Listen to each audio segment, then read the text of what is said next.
اور مجھے دوست نے بتایا تھا کہ اس طرح سمجھ لیجئے کہ جو ایران کی گاڑی ہے، کار ہے، اس کی ڈرائیونگ سیٹ پہ قلباف صاحب موجود ہیں، اور یہی قلباف صاحب اگر ہمیں اور آپ کو ناظرین کو یاد ہو کہ یہی فرسٹ راؤنڈ آف ٹاکس میں انہوں نے سربراہی کی تھی، اور ان کے ساتھ عباس عراقچی صاحب جو فارن منسٹر وہ آئے تھے، تو قلباف صاحب کے ساتھ اور دوسری طرف اسٹیو وٹکاف کے ساتھ باقی بھی رابطے ہیں، لیکن اسٹیو وٹکاف کے ساتھ جو خصوصی ایلچی ہیں اور وہ بھی دست راست جو ڈونلڈ ٹرمپ کے سمجھے جاتے ہیں، ان کے صاحبزادے، ان کے کاروبار بھی ہیں وغیرہ وغیرہ، وہ تو ایک علیحدہ بحث ہے مزمل.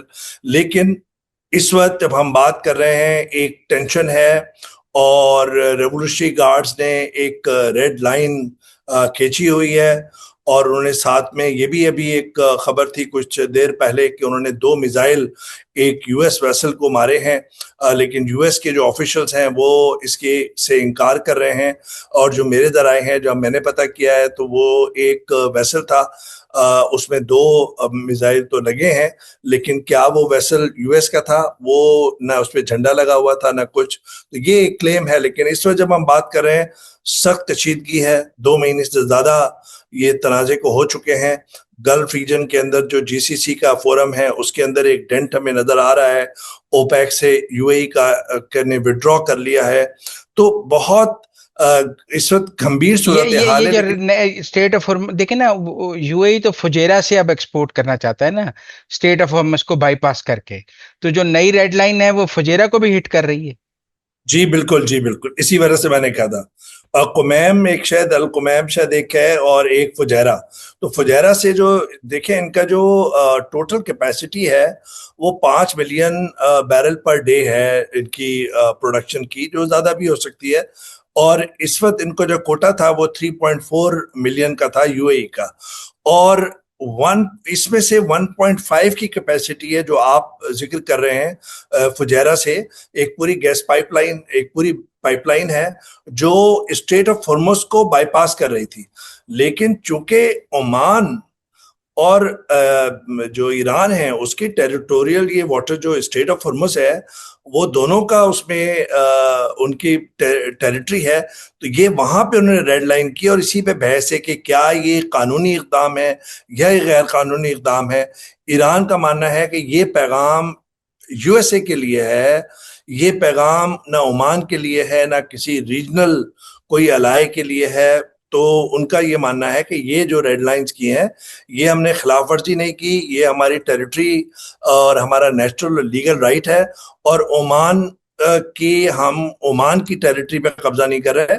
یہ ہمارا پیغام ہے امریکہ کے اس اقدام پہ کہ وہ یہاں پر آ کے زبردستی یہاں سے ویسز لے کے جائیں گے، جس کا ہم نے اصولی طور پہ جن کو روکا ہوا ہے. تو اس کا مطلب ہے جو اسٹیٹ آف ہارمز کی عمان والی سائیڈ ہے، فی الحال ایران عمان واٹرز کو بھی کنٹرول کرنا چاہتا ہے، اس کو بھی بلاک کرنا چاہتا ہے. ایبسلوٹلی. اور عمان کافی نیوٹرل رہا ہے. جو عمان نے تو یہ بھی کہا تھا، جو ان کے ورکنگ گروپ ہوا تھا، ایران نے کہا تھا، جب وہ کہا تھا کہ جی ہم جس طرح ہم اور آپ ہائی وے پہ یا سپر ہائی وے پہ دیتے ہیں ٹول، کہ وہ ٹول لگائیں گے جو بھی ٹرانزٹ کر رہا ہوگا، کیونکہ ہمارا جنگ میں بہت نقصان ہوا ہے تو ہم وہاں سے اس کا ازالہ کرائیں گے. پھر ایران کا ایک ورکنگ گروپ بیٹھا عمان کے اندر، عمان سے بہت اچھے تعلقات ہیں، اور تو عمان نے جو وہاں سے خبر آئی کہ عمان نے یہ بھی کہا کہ بھائی ہمیں ٹول جو ہے نہیں چاہیے، یہ بالکل اللہ تعالیٰ کا ایک قدرتی ہے، صدیوں سے معاملہ چل رہا ہے تو ہمیں نہیں چاہیے. تو وہ معاملے کے وہ اس تنازع کے بیچ میں آنا نہیں چاہتے، کیونکہ اس سے پہلے جو وہ مذاکرات میں ثالثی کر رہے تھے، تو جو فروری 28 کو جو مزمل جو حملہ ہوا ہے جس کے اندر سپریم لیڈر علی خامنہئی صاحب شہید ہوئے ہیں، وہ تو عمان اس کے اندر ثالث تھا. تو عمان چاہتا ہے کہ اس تنازع جس کے اندر پورا گلف ریجن اس وقت لپیٹ میں ہے، وہ اس میں نہیں آنا چاہتے. ابھی جو بیٹھک ہوئی تھی ریاض کے اندر، جس کے اندر کویت کے امیر تھے، جس کے اندر قطر کے امیر تھے، جس کے اندر کراؤن پرنس محمد بن سلمان میزبان کے طور پہ شریک تھے اس کے اندر بھی عمان جو ہے وہ وہاں پہ اس نے شرکت نہیں کی تھی، اور اسی روز یو اے ای نے یہ بام شیل مارا تھا پورے گلف ریجن پہ، اور کہ جی ہم اوپیک اور اوپیک پلس سے ہم نکل رہے ہیں. تو عمان اس وقت اب نیوٹرل آپ کو رہنا کیا چاہتا لگتا ہے کہ ایران اور امریکہ کے درمیان سیز فائر ٹوٹ جائے گا، لڑائی شروع ہو جائے گی، یا آپ کے خیال میں one and go cease fire قائم رہے گا اور یہ ٹو اینڈ گو چلتا بھی رہے گا؟ مزمل دیکھیں، نہ ٹرمپ یہ افورڈ کرتا ہے نہ ایران افورڈ کرتا ہے، یہ اگریسو پوسچرنگ ہے. ہاں یہ ضرور ہے کہ معاملہ ایگو کا بھی ہے، معاملہ 47 سال کی بد اعتمادی کا بھی ہے، رائولری کا بھی ہے، کانفلکٹس کا بھی ہے. اور وہ تو ایران نے ایران جو ہے وہ یہ نہیں چاہے گا کہ ان کی خود مختاری پہ کوئی سودے بازی ہو، اور ڈونلڈ ٹرمپ یہ نہیں چاہیں گے کہ دوبارہ جنگ میں جائیں، کہ اتنا پھنسے ہوئے ہیں کہ اب تو جو پولز آ رہے ہیں، جو سرویز آ رہے ہیں، اس کے اندر ہر 10 امریکیوں میں سے 6-7 امریکی جو ہیں جنگ کے خلاف ہیں. مڈ ٹرم پولز ہیں. قیمتیں بڑھتی جا رہی ہیں. آپ کو پتہ ہے، آپ بھی گئے ہیں مزمل، میں بھی رہا ہوں امریکہ کے اندر، کہ وہاں پہ جب ان کو جب اس وقت تکلیف ہوتی ہے، یہاں پہ تو قتل عام ہو رہا ہو عراق کے اندر، لیبیا کے اندر، افغانستان میں، ان کو جب ہوتا ہے جب وہاں پہ گیس کی قیمت بڑھ رہی ہو، جب گروسری کی قیمت بڑھ رہی ہو، تو وہ انفلیشن بڑھ رہی ہے. لیکن جو آپ نے دیکھا ہوگا کہ جو اس وقت بھی جو مذاکرات پہ جو بات چیت ہو رہی ہے، ایران کے ابھی بھی جو ذرائع ہیں وہ یہ کہہ رہے ہیں کہ جو انہوں نے 14 نکاتی جو پروپوزل دیا تھا، وہ اس پہ امریکہ نے، جو صدر نے کہا ہے کہ وہ ڈس سیٹسفائیڈ ہیں یا ان ایکسیپٹیبل ہے، اس پہ آگے پیچھے معاملات چل رہے ہیں. اور وہ 14 نکات اگر آپ کو پتہ ہے، اگر آپ پوچھنا چاہتے ہیں تو میں وہ بھی اس میں سے مین نکات آپ کو بتا سکتا ہوں. لیکن معاملہ ایسا ہے، مجھے نہیں لگتا کہ کوئی جنگ میں دوبارہ افورڈ کر سکتے ہیں دونوں ممالک، لیکن ذرا سی بھی چنگاری بھڑکے گی، اسپوائلرز بہت ہیں، ہارڈ لائنرز بھی دونوں طرف ہیں، اور چنگاری ایک بھڑکے گی، اور اسرائیل ایک اسپوائلر کے طور پہ آپ کو پتہ ہے جس طرح لبنان میں وہ خونریزی کر رہا ہے غزہ کی طرح، اس طرح وہ کوئی بھی حرکت کر سکتا ہے کہ جس کا ہمیں شاید وہم و گمان بھی نہ ہو. جب ہمارے فیلڈ مارشل گئے تھے تو وہ پورے فلیٹ میں گئے تھے، اور کتنی بہادری کا انہوں نے ثبوت دیا تھا. وہ اسرائیل کسی وقت بھی کچھ کر سکتا ہے، اس کے باوجود وہ وہاں پہ گئے تھے. اسی طرح بھی جو اسپین کے جو پیڈرو ہیں، ان کے لیڈر جو اس پوری جنگ کے خلاف ہیں، امریکہ کے خلاف ہیں، وہ ان کا ہنگامی طور پہ ان کا جہاز اترا استنبول میں اور انقرہ کے اندر، اور وہ کہتے ہیں کہ خراب تھا. لیکن بعض جو اسپیکولیشن ہے وہ تو یہ بھی ہے کہ کہیں کوئی کوشش نہ کی ہوگی، کیونکہ پیڈرو جو ہیں وہ بہت خلاف ہیں اسرائیل کے. تو اس وقت معاملہ اتنا سنگین ہے کہ ذرا سی بھی چنگاری اگر پھڑکے گی تو پھر آگ کے شعلے ہو سکتے ہیں، جو آلریڈی ایک معاشی ایک اسٹرینگولیشن کا شکار ہے. اسٹرینگل ہو چکا ہے پورا ریجن، اور پوری دنیا اس کی شدت محسوس کر رہی ہے. لیکن اس کے ساتھ مذاکرات کے پیچھے کھڑکیاں، دروازے کھلے ہوئے ہیں، لیکن میرے خیال میں گیپ بہت زیادہ ہے ان جو نکات ہیں کہ جی ایران کہتا ہے، اگر آپ کہیں تو میں اس میں جاؤں تھوڑی سی ڈیٹیلنگ کے اندر کہ ایران کے مین ڈیمانڈز کیا ہیں، جو آپ خود ایران ہی کی مین اندازہ. ڈیمانڈ تو میٹر نہیں کرتی، بتائیں. امریکہ کی مین ڈیمانڈ تو یہ ہے زیرو یورینیم انریچمنٹ. اس پہ تو ایران نہیں آ رہا نا، زیرو انریچمنٹ پہ. دیکھیے ایران جو ہے زیرو انریچمنٹ پہ تو آلریڈی پہلے سے آ گیا تھا نا. وہ تو جو صرف اس کا یہ ماننا ہے کہ این پی ٹی کا چونکہ اس نے سگنیٹری ہے، اور این پی ٹی کے تحت ایک رائٹ ہونا چاہیے ایک سوورن کنٹری کو کہ وہ 3.6 جو ان کا رول ہے اتنی یورینیم انرچ کرے سویلین اور پیسفل پرپسز کے لیے. وہ اس وقت ڈونلڈ ٹرمپ وہ نہیں دے، وہ اس پہ اٹکا ہوا ہے. لیکن مجھے لگتا ہے کہ جو 14 نکات ہیں جس پہ ایران ابھی یہ بات اگر میں اور آپ کہیں تو ایران شاید اس کو نہ مانے، لیکن ان 14 نکات کے اندر 15 سال 10 سے 15 سال کی ایک شق موجود ہے کہ اس میں فلیکسیبلٹی دکھائی جا سکتی ہے کہ 10 سے 15 سال تک وہ یورینیم انرچ نہ کرے وہاں پر. اور لیکن دوسرا معاملہ اس کے اندر یہ ہے کہ 440 جو کلو کا ہائیلی انرچ یورینیم ہے، وہ کیسے اس کو کیسے ٹھکانہ لگایا جائے. تو وہ مجھے لگتا ہے کہ وہ رشیا جو ہے وہ وہاں پہ جا سکتا ہے. رشیا نے یہ پیشکش ڈونلڈ ٹرمپ کے اپنی ٹیلی فونک کنورسیشن میں بھی کی تھی کہ ہم وہ اس کی کسٹڈی لے سکتے ہیں. تو مجھے لگتا ہے کہ جو ایران کا جو ابھی مسئلہ لگ رہا ہے، ایران کا مسئلہ اس طرح سے لگ رہا ہے کہ ایران کہتا ہے کہ پہلے آپ جنگ ختم کریں. 3 فیزز کے اندر ان کے ڈیمانڈز ہیں کہ پہلے آپ جنگ ختم کریں 30 دن کے بعد، پھر اس کے بعد پھر ہم نیوکلیر پہ بات کریں گے وغیرہ وغیرہ. ڈونلڈ ٹرمپ جو ہے وہ اس وقت بے چینی کا شکار ہیں، وہ اضطراب کا شکار ہیں. وہ کہتے ہیں کہ پہلے آپ نیوکلیر پہ بات کر لیں، ختم کر لیں، تاکہ میں اپنی کانسٹیٹوئنسی میں وکٹری کا سائن بناؤں اور بات کو ختم کروں. تو بد اعتمادی ہے، انٹرنیشنل گارنٹی. ان نکات کے اندر جو ہمارے ذرائع ہیں مزمل، آپ کو بھی اندازہ ہوگا کہ وہ کہہ رہے ہیں کہ جنگ کا خاتمے کا مطلب یہ ہے کہ جس کے اندر اسرائیل بھی شامل ہے، جس کے اندر ریجنل پاورز بھی شامل ہیں، امریکہ بھی شامل ہے، انٹرنیشنل ایک فریم ورک اچھا، بنے. یہ بتائیں کہ یو اے ای اور ایران کے تعلقات آگے کیا نظر آ رہے ہیں؟ اگر جنگ ختم ہوتی ہے، امریکہ سے صلح ہوتی ہے، تو یو اے ای اور ایران کہاں کھڑے ہوں گے؟ بہت سخت، بہت کشیدہ تعلقات ہوں گے. اور ایران جو ہے وہ دیکھیے اس پوری جنگ کے دوران جو ایران نے اپنے کاؤنٹر اٹیک کیا تھا، کاؤنٹر پنچ کیا تھا اسرائیل اور امریکہ کے خلاف، اور فوجی اڈوں پہ جو میزائل اور ڈرون مارے تھے، اس کے اندر 2000 سے زیادہ جو میزائل اور ڈرونز تھے وہ یو اے ای کے خلاف تھے، وہ اسرائیل سے بھی زیادہ تھے. اور ان کا ماننا یہ ہے، اور اب تو یہ بات کافی سامنے آ رہی ہے مزمل، کہ یو اے ای کا جو گڑھ جوڑ ہے وہ اسرائیل، امریکہ اور انڈیا کے ساتھ ہے. فائنینشل ٹائمز کے اندر وہ سٹوری آئی ہے، اس سے پہلے ایکزیوس کے اندر آئی تھی، اس سے پہلے آپ کے ہمارے ذرائع یہ اس کا اندیہ دے رہے تھے کہ جو اس دوران جنگ کے دوران جو انٹرسیپٹرز ہیں اسرائیل نے جو یو اے ای کو پرووائڈ کیے تھے، اب اندازہ لگائیں کہ ان کے انٹرسیپٹرز جو آئرن ڈوم والے تھے اور ان کے انٹرسیپٹرز، وہ تو انٹیگریشن ہو گئی. تو اس کا مطلب ہے کہ آپ نے یہ اعلان کر دیا کہ آپ کی اسٹریٹجک ڈیفنس ٹائز اسرائیل کے ساتھ ہیں. امریکہ کے ساتھ جب میں اور آپ بات کر رہے ہیں تو فائنینشیل سواپ لائن ایک ہوتی ہے جس کے اندر آپ کی کرنسی جو ہے وہ دوسرے ملک کی کرنسی سے پیک کر دیتے ہیں. تو وہ بات چیت چل رہی ہے، آخری فیزز پہ ہے، اور یہ بہت دنوں سے یہ معاملہ چل رہا ہے، اور امریکہ نے رضامندی کا اظہار کیا ہوا ہے. تو اس کا مطلب یہ ہے کہ امریکہ کے ساتھ اپنے فائنینشیل سارے معاملات کیے ہوئے، اسرائیل کے ساتھ اب ڈیفنس اسٹریٹجک ٹائز ہیں، مودی کے ساتھ اب کے پرانے مسائل ہیں.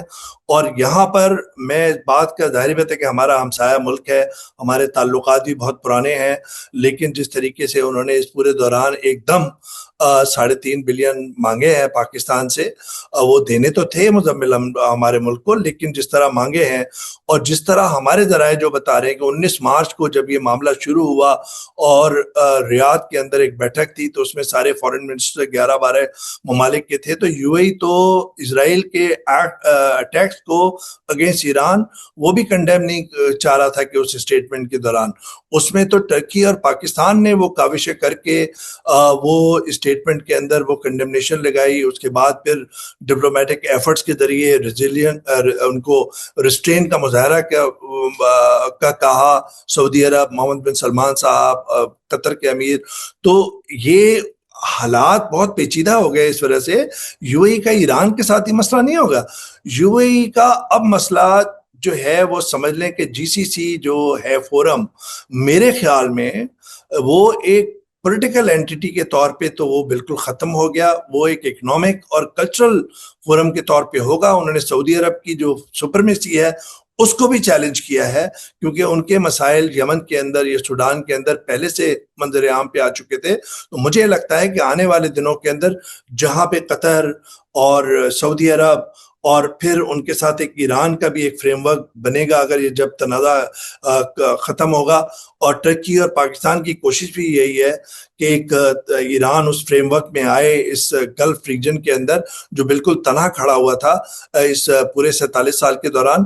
تو یو اے ای کا اب الگ راستہ انہوں نے چنا ہے، اور یو اے ای ایک اسپوائلر کے طور پہ کام کرے گا. ایون نیگوسیشنز کے اندر آپ دیکھیے گا کہ وہ امریکہ یہ بات لے کر آئے گا کہ آپ کے گلف ریجن کے اندر ہی جو ہے وہ اتفاق نہیں ہے، اور یو اے ای آپ کے خلاف کھڑا ہوا ہے تو یو اے ای کو آپ کس طریقے سے ڈیل کریں گے؟ تو میرا ماننا یہ ہے کہ آنے والے دنوں کے اندر یو اے ای نہ صرف گلف ریجن میں، ہم اپنی بات بعد میں کریں گے کہ ہمارے ساتھ ان کے کیا معاملات ہیں، ہم نہیں چاہتے، کیونکہ ہمارے 17-18 لاکھ لوگ وہاں پہ کام کر رہے ہیں، ریمیٹنسز کا معاملہ ہے، ہمارے بردرلی ان کے ساتھ پورے رہے ہیں. لیکن جس طریقے سے اس وقت کروٹیں لے رہا ہے یہ حالات و واقعات، پورے ریجن کا جو نیشنل سیکیورٹی جو پیراڈائم ہے وہ شفٹ لگ رہا ہے، اس کے اندر انہوں نے اپنا گٹھ جوڑ یو اے ای نے اسرائیل، امریکہ اور انڈیا کے ساتھ کیا ہے، جو مجھے اچھا، لگتا ہے کہ کچھ لوگ اسلام آباد میں ابھی بھی کہہ رہے ہیں کہ 6 یا 7 تاریخ کو کوئی سمٹ ہو سکتی ہے ایران امریکہ. آپ کو نظر آتا ہے کہ کوئی سمٹ ہو سکتی ہے، کوئی ابھی بات چیت ہو سکتی ہے، کوئی ایگریمنٹ کا چانس ہے before Trump's visit to China? جی دیکھیے، مطلب بالکل یہ 3 ڈیٹس کی سرکولیشن تھی. ایک جو گزر گئی 30 تاریخ اور 1 مئی، اور پھر اس کے بعد یہ 6 اور 7 مئی کا تھا.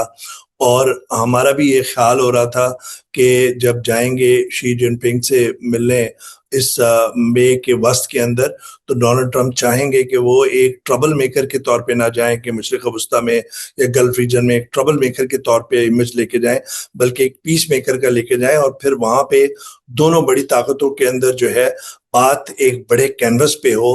اور لیکن مجھے لگتا ہے کہ اس وقت وہ معاملہ مشکل لگ رہا ہے، لیکن ابھی بھی ایک چانس ہے کہ اسلام آباد کے اندر ایک face to face in person ملاقات میرے خیال میں ہونی چاہیے، اور اس کے امکان بھی ہیں. کب ہوگی وہ ایک بڑا سوال ہے مزمل صاحب، لیکن مجھے لگتا ہے کہ وہ ہوگی. اور ایک فریم ورک آف انڈرسٹینڈنگ شاید ڈونلڈ ٹرمپ چاہیں کہ وہ بیجنگ میں لینڈ کرنے سے پہلے وہ ایک فریم ورک آف انڈرسٹینڈنگ لے کے جائیں، جس سے لگے کہ معاملہ جو ہے یہ امن کی طرف جا رہا ہے، نہ کہ جنگ کی طرف.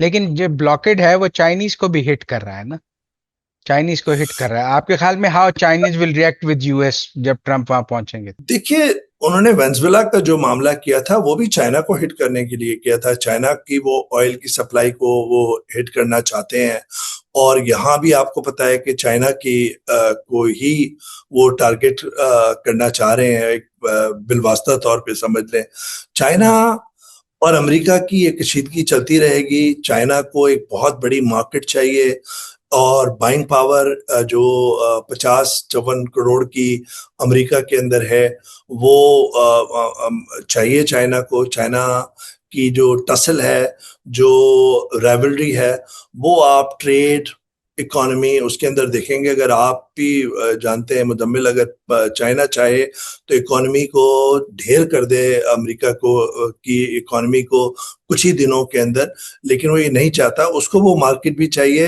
اور ساتھ ساتھ میں جو جہاں پہ وہ اس وقت اکنامک اپنا انفلوئنس بڑھا رہا ہے گلف ریجن کے اندر، مڈل ایسٹ کے اندر، افریقہ کے اندر، ایران میں آپ نے دیکھ لیا ایران اور سعودی عرب کا سفارتی تعلقات بحال کر دیے. کس نے سوچا تھا کہ وہ چائنا کرے گا؟ تو چائنا کا جہاں جہاں پہ انفلوئنس بڑھ رہا ہے، اس کا مطلب ہے کہ اسٹریٹجک ملٹری اور پولیٹیکل انفلوئنس امریکہ کا گھٹتا جا رہا ہے، اور یہی میرے خیال میں ٹسل ہے. تو آنے والے دنوں کے اندر چائنا امریکہ کے ساتھ جب بیٹھے گا تو یہ دونوں طاقتوں کو پتا ہے کہ اس وقت پوری دنیا کے اندر ایک نیا آرڈر بنے گا، اور گلف ریجن کے اندر بھی اور مڈل ایسٹ کے اندر بھی نئے الائنسز بنیں گے. اور اس کے اندر امریکہ نے کتنا کھویا ہے، آگے کتنا ریگین کر سکے گا، یہ اسی کشمکش کی اچھا، جو ٹسل. ویسے ایران کے اندر کیا حالات ہیں؟ وہ کہتے ہیں حکومت تو جنرل وحیدی کے پاس ہے، باقی سب تو ڈمی ہے. جو پاسداران انقلاب ہے they are dictating and they are calling the shots, اور وہ کوئی اینٹی مذاکرات ہیں، اینٹی پیس ہیں، وہ بھی لڑائی چاہتا ہے پاسداران انقلاب. آپ اس کو کیسے دیکھتے ہیں؟ دیکھیے، ایران کے اندر جو ایک سسٹم بنایا ہے امام خمینی نے اسلامک ریولوشن کے بعد، وہ ایک بالکل ویب کی طرح ہے، ایک جال کی طرح ہے کہ وہ پارلیمنٹری سسٹم بھی ہے، اور پھر جو گارڈینز ہیں وہ کلیرکس وہ بھی ہیں، جوڈیشری کا رول کے اوپر بھی سپریم لیڈر ہے، ریولوشنری گارڈز. آپ اندازہ لگائیے کہ آئی آر جی سی کی ایک لیئر ہے، پھر آرتش ہے، پھر بساج ہے. تو یہ 3 4 ایک میں والنٹری ہیں، جس طرح یہ ہمارے NCC والے زمانے ہوتے تھے، کالج یونیورسٹی کے زمانے ہوتے تھے، جب NCC سے ہمیں 20 نمبر ملتے تھے تو وہ بساج ان کی ایک والنٹری ایک پوری فورس ہے، آرتش ہے، پھر ریولیوشنری گارڈز ہیں. تو ریولیوشنری گارڈز کی قربانیاں بہت ہیں، اور وہ اسی وجہ سے ریولیوشنری گارڈز کہہ رہے ہیں کہ وہ اس وقت بھی جو سنبھالے ہوئے ہیں اس پورے اسلامک ریپبلک کو، وہ ریولیوشنری گارڈ سنبھالے ہوئے ہیں، یا ان کی جو القدس برانچ ہے جو فورن پالیسی کو دیکھتی ہے یا امپلیمنٹ کرتی ہے مشرق وسطیٰ میں، تو ان کا اثر رسوخ تو بالکل ہے. اور قلباف صاحب کا بھی ریولیوشنری گارڈ سے ہی ایک بہت گٹھ بندھن رہا ہے ماضی کے اندر، سخت گیر انہیں کہا جاتا ہے. پھر ہمارے جو مجتبیٰ خامنہئی صاحب ہیں، وہ بہت عرصے تک آیت اللہ علیہ خامنہئی صاحب کے آفس میں یہاں تک کہا جاتا ہے کہ ریولیوشنری پر گارڈز کی مجتبیٰ خامنہئی ہیں، از ہی ورکنگ، ہوش میں ہیں؟ مجھے ایک رائے یہ ہے کہ بس وہ بے ہوش ہیں یا کام کرنے کی پوزیشن میں نہیں ہے، کوئی ویڈیو پریزنس نہیں ہے، کوئی آڈیو پریزنس نہیں ہے، کوئی پکٹوریل پریزنس نہیں ہے، جنرل وحیدی ان کے نام کا استعمال کر رہے ہیں بس. دیکھیے، جو جنرل وحیدی اور یہ آپ وجہ کہہ رہے ہیں، جنرل وحیدی اور قلباف صاحب، یہ دو لوگ ہیں جن کے پاس پیغامات جو آ رہے ہیں مجتبیٰ خامنہئی صاحب کے بارے میں قوی امکان یہی ہے کہ اسی بلڈنگ میں موجود تھے جس میں علی خامنہئی صاحب شہید ہوئے تھے، اور پھر وہ شدید زخمی ہوئے ہیں. کس حد تک زخمی ہیں، لیکن یہ ضرور ہے کہ وہ زیر علاج رہے ہیں. لیکن اس طرح ان کے پیغامات کس طریقے سے آ رہے ہیں، وہ ماننا یہ ہے بہت سارے لوگوں کا جو ایران کو جانتے ہیں یا جو ایران میں رہ چکے ہیں، ریولیوشنری گارڈز کو اچھی طرح جانتے ہیں، ان کا ماننا یہ ہے کہ کوریئرز کے ذریعے ہیں. آپ نے دیکھا ہوگا وہ اسامہ بن لادن جب رہ رہے تھے تو ان کے بارے میں خبریں آتی تھی، اور ایک اسامہ بن کوریئر. لادن کی ویڈیو آ جاتی تھی، آڈیو آ جاتی تھی. یہ تو مطلب تحریری بیان تو آپ کو پتہ ہے ہم اخبار میں خود بھی بنا لیتے ہوتے تھے نا. میاں نواز ایک شریف نے کہا ہے، اب وہ تو قالباف اور وحیدی خود بھی بنا لیتے ہیں. اصل بات تو یہ ہے کہ ان کی کسی سے ملاقات کی تصویر، کوئی آڈیو، کوئی ویڈیو. دیکھو اسامہ بن لادن کا ویڈیو آتا تھا نا، وہ اس کی زندگی کا ثبوت تھا، اس کی بات تھی. مجتبیٰ خامنہئی کا تو کوئی ویڈیو نہیں ہے، آڈیو نہیں ہے، اس کی زندگی کا کوئی ثبوت نہیں ہے. ایک آپ صحیح کہہ رہے ہیں کہ ویڈیو ابھی تک نہیں آئی، اور اس کے لیے جو ایک کاؤنٹر آرگومنٹ دے رہے ہیں ایرانیت، وہ یہ کہتے ہیں کہ ان کی جان کو خطرہ ہے، اور وہ منظر عام پہ آئے، کوئی بیک گراؤنڈ ان کا ویڈیو کا آ گیا وغیرہ وغیرہ، تو امریکی یا اسرائیلی ان کو نشانہ بنا سکتے ہیں، اس وجہ سے وہ منظر عام پہ نہیں آئی. یہ ان کا موقف ہے. لیکن ایک آڈیو آئی ہے، اور اس آڈیو کی جو فورینسک ہوئی ہے مزمل صاحب، وہ اس کے اندر ہے کہ ایڈیٹنگ بہت ہے. یعنی کہ اگر آپ جیسے میں اور آپ اس وقت بات کر رہے ہیں تو ہمارے جملوں میں ایک ربط ہے، وہ ربط نہیں تھا، ان کو جوڑا گیا ہے.